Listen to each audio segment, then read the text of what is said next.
તો હેલો ગુજરાતના મારા વાલા વિદ્યાર્થી મિત્રો, હું યજ્ઞેશ બંધારી આપ સૌનું સ્વાગત કરું છું મારી યુટ્યુબ ચેનલ યજ્ઞેશ સર ફિઝિક્સમાં, જેમાં તમને ખૂબ જ ઇમ્પોર્ટન્ટ એવી માહિતી મળતી રહેશે.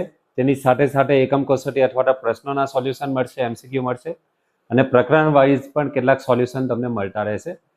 જો તમારો ક્રાઉડ વધતું રહેશે યુટ્યુબ ચેનલમાં તો મિત્રો ખૂબ જ વધારે વિડીયો મૂકવાના પ્રયત્નો કરીશ કે જેથી તમને વધારે પડતું નોલેજ ફિઝિક્સનું મળતું રહે.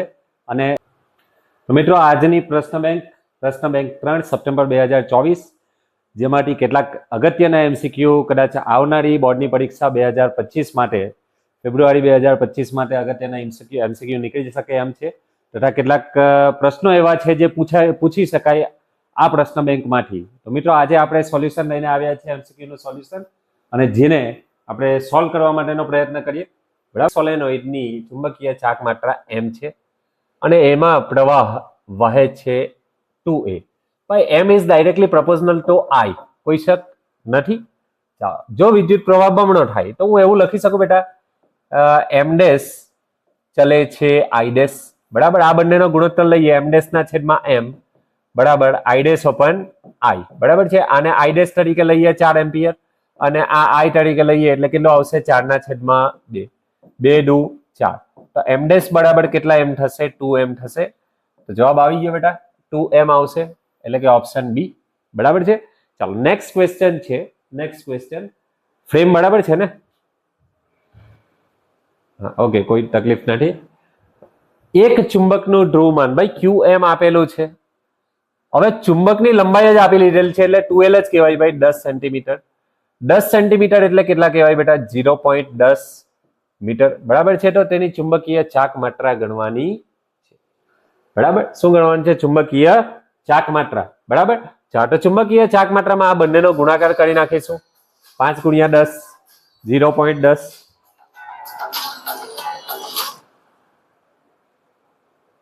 Sorry for disturbance. ચાલો તો qm ગુણ્યા 0.10 કરીશું બેટા, કેટલું આવશે? 0.10 એટલે કે 0.5 એમ્પિયર ઇન્ટુ મીટર સ્ક્વેર. બરાબર.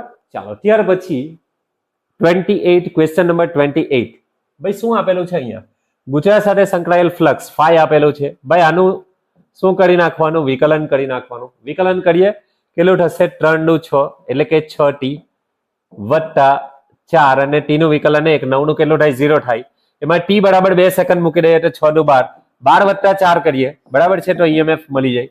પ્રેરિત EMF જ તો શોધવાનું છે. તો 12 વત્તા 4 એટલે કેટલો આવશે? 16 વોલ્ટ. બરાબર. ઓપ્શન નંબર શું આવશે? ડી. ક્લિયર? ચાલો ત્યાર પછીનો ક્વેશ્ચન 10 ઓહ્મ અવરોધ. ભાઈ અવરોધ આપી દીધો છે. હવે આમાં પણ ફ્લક્સ છે. બરાબર છે. ટાઈમ પણ છે અને વિદ્યુત પ્રવાહ શોધવાનું છે ભાઈ. તો EMF નું સૂત્ર અત્યારે તો કીધું, શું કરવાનું બેટા? ફ્લક્સ નું વિકલન કરી નાખવાનું. EMF is equal two IR. આપણે શું શોધવાનું છે બેટા? તો કે I શોધવાનું છે એટલે I is equal two d phi by dt upon r થઈ જાય. બરાબર. r ને આ તરફ લઈ આવશું. પહેલા આપણે વિકલન કરી નાખીએ. 6 દુ 12 એટલે કે 12t થવાના, ઓછા 5t એટલે કે 5 અને t નું વિકલન 1 થાય, 1 નું 0 થાય, ભાગ્યા આપણે r કરી નાખીશું. બરાબર છે.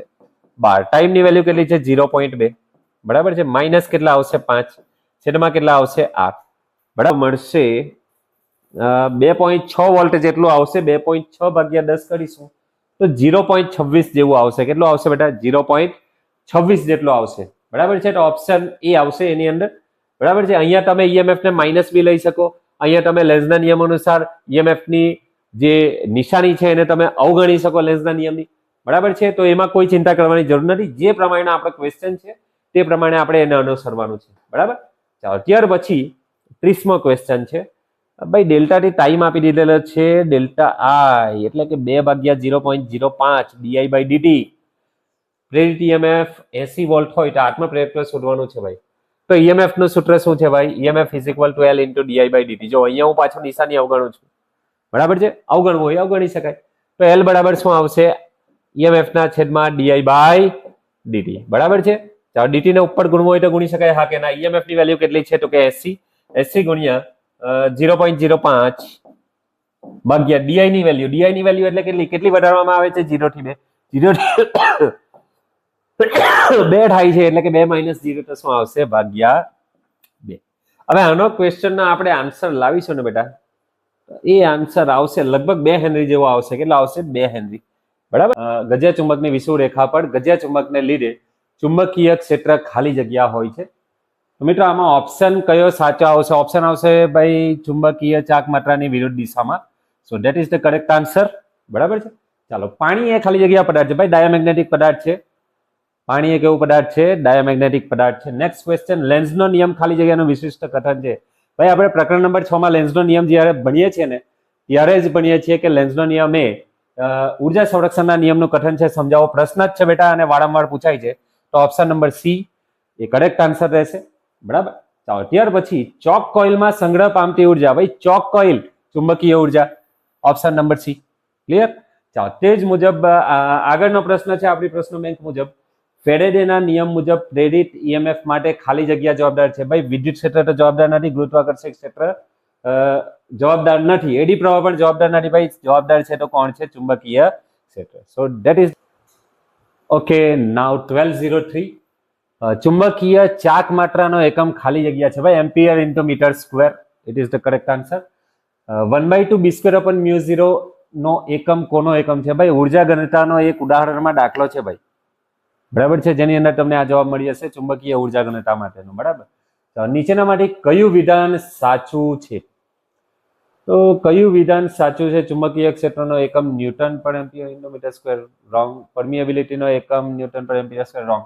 ચુંબકીય ફ્લક્સનો એકમ tesla into metre. It is also wrong. That means કે ચુંબકીય સસેપ્ટિબિલિટીનો એકમ એમ્પિયર પર મીટર છે. It is correct answer. ચુંબકીય ક્ષેત્રની ફ્લક્સ ઘનતાનો એકમ ભાઈ વેબર પર મીટર સ્ક્વેર. બરાબર છે.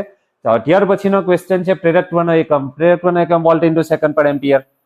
બરાબર છે. તો સોલ્વ થાય છે આ 1203. નાઉ ઇટ ઇઝ ટાઈમ ટુ 1204. 1204 એ ટાઈપના એમસીક્યુ જોઈએ. ગજિયા ચુંબકમાં ચુંબકીય ક્ષેત્ર રેખાઓની દિશા ખાલી જગ્યા હોય. ભાઈ ગજિયા ચુંબકમાં હોય ને દક્ષિણથી ઉત્તર ધ્રુવ તરફ. મેગ્નેટિક મોમેન્ટ સેમ ડાયરેક્શન ભાઈ, દક્ષિણથી ઉત્તર ધ્રુવ તરફ. બરાબર. ચાલો, ત્યાર પછી ચુંબકીય ચાક માત્રા એટલે પણ દક્ષિણથી ઉત્તર ધ્રુવ તરફ. એક ગજિયા ચુંબકને પ્રથમ ઝડપથી, હવે ઝડપથી અને પછી ધીમેથી નજીક લાવવામાં આવે તો પ્રેરિત ઈએમએફ કેવું?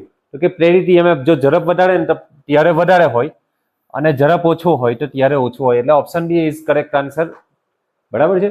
બંધ પરિપથની નજીક ગજિયો ચુંબક લાવવામાં આવે તો બંધ પરિપથમાં ઉદ્ભવતું પ્રેરિત ઈએમએફ ખાલી જગ્યાથી સ્વતંત્ર હોય. ભાઈ ધ્રુવમાન પર તો આધાર રાખે, બીજું ચુંબકના વેગ પર પણ આધાર રાખે, તારની અવરોધકતા પર આધાર રાખે. હા નહીં, તારની અવરોધકતા પર આધાર રાખતું નથી ભાઈ, ગુજરાતના આટાની સંખ્યા પર આધાર રાખશે ઈએમએફ. એટલે ભાઈ ક્વેશ્ચનનો આન્સર આવશે શાનાથી? સ્વતંત્ર છે. સ્વતંત્ર છે તો આવશે ભાઈ પરિપથના તારની અવરોધકતાથી સ્વતંત્ર છે. એ કરેક્ટ આન્સર આવશે. ચાલો, ત્યાર પછીનો ક્વેશ્ચન છે ગુજરાતની બાકીની બધી જ બાબતો અચર રાખીને આટાની સંખ્યા બમણી કરવામાં આવે. જો આટાની સંખ્યા બમણી તો પછી ફ્લક્સ પણ ભાઈ બમણું થાય. બરાબર. ચાલો મિત્રો, નેક્સ્ટ એમસીક્યુ નંબર 16. 1205 એક ક્ષેત્રફળ ધરાવતો n આંટાવાળો આર વિદ્યુત પ્રવાહ ધારિત પ્રવાહ લૂપની ચુંબકીય ચાક માત્રા કેટલી થાય? ભાઈ ફોર્મ્યુલા યાદ રાખો, m = NIA. બરાબર છે. ચાલો, ત્યાર પછી એ ત્રિજ્યા ધરાવતી પ્રવાહની અક્ષના કોઈ બિંદુ પાસે, ભાઈ અક્ષના કોઈ બિંદુ પાસે આવશે μ0 2m/4π અને અક્ષથી આપણે x અંતરે લઈએ તો પછી શું આવશે? ક્વેશ્ચનનો આન્સર μ0 2m/4π x³. ચાલો, ત્યાર પછી L લંબાઈનો સુવાહક તાર b તીવ્રતાવાળા સમાન ચુંબકીય ક્ષેત્રના સમક્ષિતિજ ઘટકને લંબ v વેગથી ગતિ કરે છે. બે છેડા વચ્ચે ઉદ્ભવતો પીડી. ભાઈ આ તો ફોર્મ્યુલા બધાને યાદ હશે ઈએમએફ નું ફોર્મ્યુલા. ઉદાહરણ અને સ્વાધ્યાયના દાખલામાં આપણે કેલ્ક્યુલેશન કરીએ છીએ EMF = BVL. બરાબર છે. ચાલો, ત્યાર પછી 19મો ક્વેશ્ચન છે એક ક્ષેત્રફળ r ત્રિજ્યા L લંબાઈ ધરાવતા સોલેનોઇડમાં વહેતો પ્રવાહ I, આંટાની સંખ્યા કેપિટલ N અને સંગ્રહ પામેલ ઉર્જા શોધવાની છે ભાઈ. ચાલો, UB = આ ફોર્મ્યુલા યુઝ કરી શકું 1/2 LI². બરાબર છે, જેની અંદર હું L ની કિંમત મૂકી શકાય ને ભાઈ? હા ભાઈ મૂકી શકાય 1/2. ચાલો, L ની કિંમત મૂકું μ0 n² એ અપન એલ, બરાબર છે. ચાલો ઇન્ટુ શું આવશે આઈ સ્ક્વેર. હવે ત્રિજ્યાવાળું પ્રવાહધારિત છે, બરાબર છે. જો એ વર્તુળાકાર હોય તો એના માટે આપણે લંબાઈ, ટોટલ લંબાઈ 2πr તરીકે લઈ શકીએ. તો છેદમાં આપણે એલ ની જગ્યા પર 2πr તરીકે લઈ શકીએ, બરાબર છે. અને આઈ સ્ક્વેર, બરાબર. ચાલો અહીંથી કઈ કેન્સલ થતું હોય તો કરો, ના થતું હોય તો કઈ ચિંતા કરવાની જરૂર નથી, બરાબર છે. તો શું આવશે જવાબ? તો કે અહીંયા આવશે 2 ગુણ્યા 2 થશે, બરાબર. તો એ કેટલું થવાનું? 1/4 મ્યુ 0 n સ્ક્વેર એ છેદમાં પાઈ આર અને આઈ સ્ક્વેર. ભાઈ આવો કોઈ ઓપ્શન છે અંદર? જો હોય તો તે તમારો આન્સર થશે, બરાબર છે. 1/4 મ્યુ 0 n સ્ક્વેર એ. હવે અહીંયા એલ સ્ક્વેર જેવું દેખાય છે ને બેટા, એ એલ નથી, આઈ છે. આ આઈ ની વેલ્યુ છે કરંટ છે ભાઈ, આ કરંટ છે દરેક ઓપ્શનમાં, એ આપણે ધ્યાનમાં રાખવાની જરૂર છે. આમ તો આપણા ગુજરાતના જેટલા પણ શિક્ષકો છે એમણે અહીં આઈને આઈ તરીકે દર્શાવ્યું હશે, એટલા માટે કોઈ ચિંતા કરવાની જરૂર નથી. એટલે એમણે સુધારો કર્યો હશે, હું એવું માનું છું. ચાલો ત્યાર પછી એલ લંબાઈનો સળિયો બી તીવ્રતાવાળા સમાન ચુંબકીય ક્ષેત્રમાં વી વેગથી ગતિ કરે છે. તો સળિયામાં ઉદ્ભવતો પ્રેરિત ઈએમએફ આઈ, તારની અવરોધકતા રો અને તારના આડછેદનું ક્ષેત્રફળ એ છે, બરાબર છે. ઈએમએફ ઇઝ ઇક્વલ ટુ આવું લખી શકો ભાઈ, વિદ્યુત પ્રવાહ આઈ આપણે શોધવાનું છે, આઈ ની વેલ્યુ શોધવાનું છે, અને કોણ આપેલો છે ભાઈ થીટા, બરાબર. ઈએમએફ ઇઝ ઇક્વલ ટુ હું એવું લખી શકું ભાઈ બીવીએલ, લખી શકાય. ચાલો EMF is equal to Ohm's law પરથી V is equal to IR લખી શકાય કે નહીં લખી શકાય? કે હા ભાઈ લખી શકાય. આઈઆર ઇઝ ઇક્વલ ટુ બીવીએલ, બરાબર છે. જો હું કરંટને કરતા બનાવું તો શું થશે? બીવીએલ અપન આર થશે, બરાબર. એટલે કે બીવીએલ અને આર ની વેલ્યુ શું આવશે? રો એલ અપન એ, બરાબર છે. તો એલ એલ કેન્સલ થાય તો શું આવશે આન્સર? એલ નહીં આવશે, એ આવશે. છેદનો છેદ અંશમાં જાય અને છેદમાં રો આવશે. ભાઈ આવો કોઈ ઓપ્શન છે? હા ભાઈ છે, એટલે કે ઓપ્શન બી આન્સર આવશે, કરેક્ટ. આ બંનેમાં સમજ પડી હશે. જો વિડીયોમાં તમને સ્પષ્ટ ન દેખાતું હોય કેલ્ક્યુલેશન, તો એના માટે હું તમને આપણું ગ્રુપ જે છે યજ્ઞેશ સર ફિઝિક્સ ઓલ ગુજરાતનું ગ્રુપ છે, અને તેમાં કોઈ પણ શાળાના વિદ્યાર્થીઓ જોડાઈ શકે. જો આચાર્યો શિક્ષક મિત્રો આ વિડીયો જોતા હોય તો પ્લીઝ મારા ગ્રુપમાં જોડાવા માટે વિદ્યાર્થીઓને તમે કન્વિન્સ કરી શકો છો, એમને એક રજૂઆત કરી શકો છો કે જે 1209 પી ધ્રુવમાન ધરાવતા ચુંબકીય ચાક માત્રા એમ બે સરખા ભાગમાં વેચે ને ભાઈ m/2 થઈ જાય, m/2 થઈ જાય. અને ચુંબકીય ચાક માત્રા અને ધ્રુવમાન બદલાતું નથી ભાઈ, તો ઓપ્શન બી કરેક્ટ રહેશે. ચાલો એક સ્ટીલના એલ લંબાઈના ચુંબકીય ચાક માત્રા એમ છે અને એને અર્ધવર્તુળમાં વાળવામાં આવે તો નવી ચુંબકીય ચાક માત્રા કેટલી થાય? માની લો કે ધ્રુવમાન ક્યુ હોય અથવા તો QM હોય, બરાબર. અને ટોટલ લંબાઈ છે એલ, તો સૌ પ્રથમ એની મેગ્નેટિક મોમેન્ટ કેટલી થવાની? QM ઇન્ટુ એલ થવાની, બરાબર. હવે આપણી પાસે સૂત્ર છે ખૂણો બરાબર ચાપ ભાગ્યા ત્રિજ્યા, બરાબર છે. હવે આપણે કેટલો અર્ધવર્તુળાકાર વાળીએ, કેટલો વાળીએ છીએ અર્ધવર્તુળાકાર, તો કેટલો થઈ જાય? પાઈ થઈ જાય, બરાબર છે. Pi is equal to L upon R થઈ જવાનું. તો નવી ત્રિજ્યા કેટલી થશે? એલ ના છેદમાં પાઈ થશે, બરાબર. કેટલી થશે? એલ ના છેદમાં પાઈ થશે, બરાબર છે. અને હવે માની લો કે હવે આપણે અર્ધવર્તુળાકાર એને વાળીએ તો નવી ચુંબકીય ચાક માત્રા કેટલી થાય? તો ટોટલ ત્રિજ્યા કેટલી થવાની? 2r થવાની. કેટલી થશે? 2r થવાની. એટલે કે કેટલી થશે? 2l અપન પાઈ, બરાબર છે. તો નવી magnetic moment m is equal two શું આવશે? m is equal two qm into 2l અપન શું આવશે? પાઈ, બરાબર છે. qm into l is equal two શું છે? Magnetic moment. તો જવાબ શું આવશે બેટા? m is equal two 2m અપન પાઈ. એટલે ઓપ્શન શું આવશે બેટા? ઓપ્શન બી આવશે, બરાબર. ચાલો ત્યાર પછી સ્થિત વિદ્યુત અચળાંક 1/4πε0 ચુંબકના કયા અચળાંક જેવો છે? ભાઈ આ 1/4πε0 એટલે કે ચુંબકીય ક્ષેત્રમાં આપણે μ0/4π ઉપયોગ કરીએ છીએ, તો ઓપ્શન આવશે ઓપ્શન એ. જો ગુચરામાં આટાની સંખ્યા n હોય આત્મપ્રેરકત્વ, ભાઈ અત્યારે તો આપણે જોઈએ આત્મપ્રેરકત્વ L is equal to μ0 n² a upon L, એટલે કે L ચલે છે n² આવશે, માટે ઓપ્શન શું આવશે? Option D. ક્લિયર? ચાલો ત્યાર પછીનો ક્વેશ્ચન છે R એલ અનુક્રમે અવરોધ અને આત્મપ્રેરકત્વ દર્શાવે છે. તો આવૃત્તિનું પરિમાણ ખાલી જગ્યા એ આવૃત્તિનું પરિમાણ ધરાવે છે. ચાલો એની આપણે શરૂઆત કરીએ. તો આર અને એલ છે. આપણે પહેલા આત્મપ્રેરકત્વ એટલે કે એલ વાળું સૂત્ર ઉપયોગ કરીશું. ઈએમએફ ને આપણે ધન લઈએ L into dI by dt. બરાબર છે. ચાલો આ એક સૂત્ર આપણે ભણેલા છે. હવે આવર્તકાળ માટે હું એવું લખી શકું બેટા, EMF is equal to L into I upon time capital T. બરાબર છે. ચાલો ઈએમએફ શું આવશે? EMF is equal to I R આવશે. બરાબર, શું આવશે? EMF is equal to I અને કેપિટલ આર આવશે. આઈ કેન્સલ થાય. સમજાયું? હા કે ના? તો એલ ને આ તરફ લઈએ તો શું થશે? આર ના છેદમાં L is equal two 1/t રહેવાનું. 1/t એટલે શું? તો કે આવૃત્તિ. માટે જવાબ શું આવશે? Option A, R/L. This is the correct answer.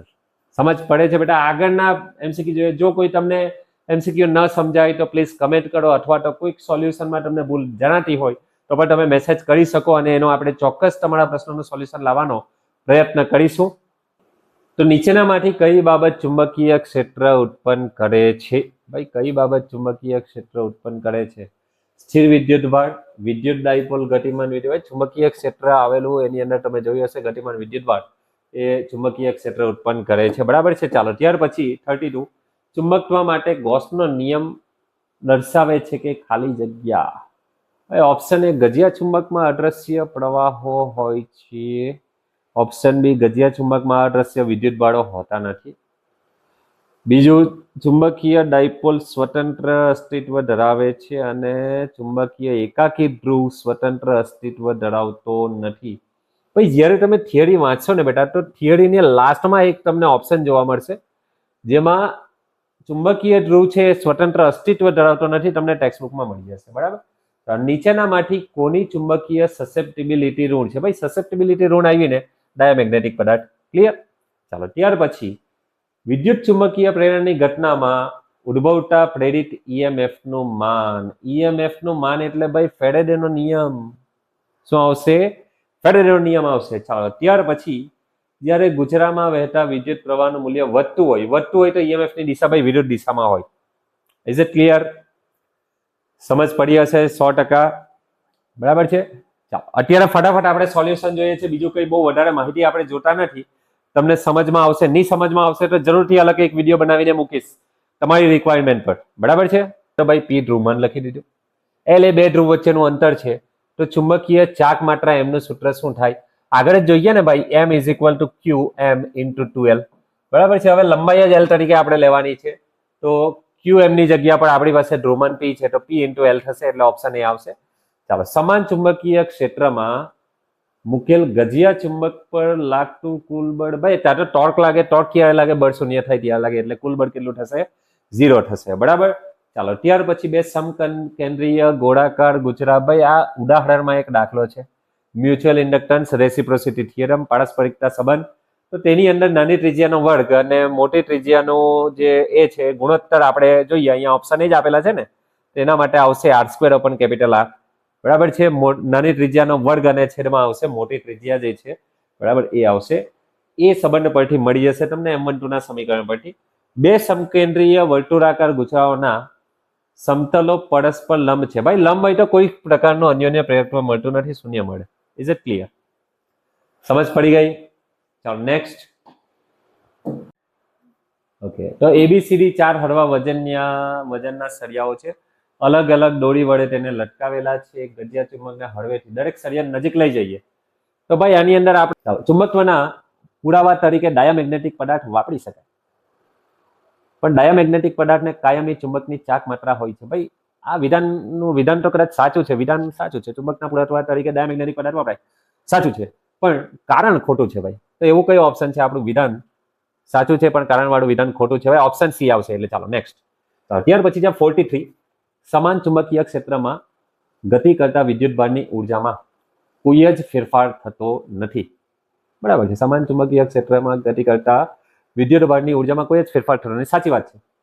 અને કારણ છે ચુંબકીય ક્ષેત્રમાં વિદ્યુતભારના લીધે થતું કાર્ય શૂન્ય થાય. એ વાત બી સાચી છે. ભાઈ બંને સાચા છે. કારણ એ વિધાનની સાચી સમજૂતી છે. તો ઓપ્શન એ આવશે ભાઈ. વિધાન અને કારણ બંને સાચા છે અને કારણ એ વિધાનની સાચી સમજૂતી છે. ઓપ્શન એ આવી જશે. ચાલો ઓપ્શન એ. ચાલો 44 લાસ્ટ 2 ક્વેશ્ચન બાકી રહ્યા, બરાબર છે. લાસ્ટ 2 ક્વેશ્ચન તો એની અંદર પણ જ્યારે વર્તુળાકાર વાહક રિંગની ત્રિજ્યા બમણી કરવામાં આવે ત્યારે તેની મેગ્નેટિક મોમેન્ટ, ભાઈ બમણી કરીએ તો ત્રિજ્યા બમણી તો મેગ્નેટિક મોમેન્ટ 4 ગણી, સાચી વાત.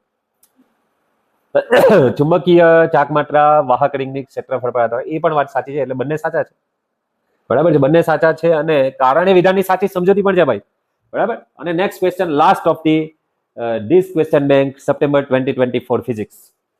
જ્યારે ઇલેક્ટ્રિક સ્વિચ ખુલ્લી હોય ત્યારે બંને છેડા વચ્ચે સ્પાર્ક ઉદ્ભવે. હા, ઉદ્ભવી શકે, કારણ વાહકમાં વહેતો વિદ્યુત પ્રવાહ ચુંબકીય ક્ષેત્ર ઉત્પન્ન કરે છે, બરાબર છે. હા, એ પણ સાચી વાત છે ભાઈ કે વાહકમાં વહેતો વિદ્યુત પ્રવાહ ચુંબકીય ક્ષેત્ર ઉત્પન્ન કરે. આ બંને સાચા છે, પોતપોતાની જગ્યા પર સાચા છે ભાઈ, કે ઇલેક્ટ્રિક સ્વિચ ખુલ્લી હોય ત્યારે બંને છેડા વચ્ચે સ્પાર્ક ઉદ્ભવી શકે. હા ભાઈ, ઉદ્ભવી શકે. અને વાહકમાં વહેતો વિદ્યુત પ્રવાહ ચુંબકીય ક્ષેત્ર ઉત્પન્ન કરે છે, ભાઈ ઉત્પન્ન કરી શકે, એ વાત પણ સાચી છે. પણ વિધાન અને કારણના એકબીજા સાથે અહીંયા કોઈ સંબંધ નથી. એટલે કે એવું કહી શકાય કે વિધાન અને કારણ બંને સાચા છે, ઓપ્શન બી, પણ કારણ એ વિધાનની સાચી સમજૂતી નથી. ઘટના બંને બની શકે એમ છે, પરંતુ વિધાન સાચું છે, કારણ પણ સાચું છે, પણ વિધાન અને કારણ વચ્ચે કોઈ પારસ્પરિક સંબંધ નથી. ક્લિયર? તો બેટા આજે આપણે એમસીક્યુ જોયા. એમસીક્યુના સોલ્યુશનનું મેં તમને કીધું હતું તે મુજબ. આમ તો સોલ્યુશન તમે જોયું હશે. તમને કોઈ પ્રશ્નમાં તકલીફ હોય તો જરૂરથી મને શેર કરો, જેથી કરીને હું તમારા માટે વિડીયો બનાવી શકું. તમે કોઈ એમસીક્યુ સોલ્વ કરવા માંગતા હોય, એની પીડીએફ તમારી પાસે હોય અને તમે વીકલી 1 લેક્ચર તમને જોઈતો હોય તો એના માટેના પણ હું પ્રયત્ન કરીશ. પણ યજ્ઞેશ સર ફિઝિક્સ ચેનલમાં બની રહેવું પડે, સબસ્ક્રાઇબ કરવું પડે, બીજા વિદ્યાર્થીઓ સાથે સતત મોકલતા રહો, બરાબર છે, જેથી એમને પણ આ માહિતી મળે અને સોલ્યુશન મળે. બીજી વાત બેટા કે આપણે